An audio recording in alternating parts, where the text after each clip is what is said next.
sa lupa. There's nothing wrong about wealth and riches. Pero may binabakit ang Biblia doon sa Matthew 6, verse 19 to 20. Huwag kang mag-ipon ng kayamanan sa lupa. Ang ipunin mo ang kayamanan sa langit na walang sumisirang tama at kalama. Dito ay hindi naman sinasabi ng mga huwag kang isip.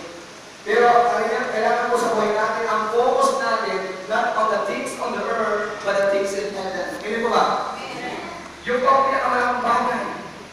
Yung kayamanan sa langit. Doon po sa sabi na ng Bible sa Matthew 24:35, heaven and earth shall pass away, but my word shall not pass away.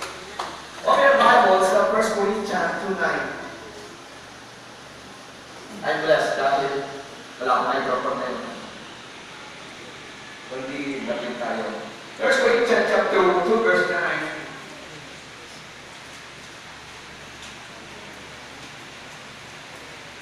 Ang sabi ko dito sa sabi ni Pablo, sa unang Korinto 2, talatang 9, ang sabi dito, but as it is written, eye has not seen, nor ear heard, nor have entered into the heart of man the things which God had prepared for those who love Him. Ang sabi po niya po sa Pablo sa mga Korinto, hindi narinig ng nakikita ng kanyang mata. Hindi narinig ng kanyang tainga o pumasok sa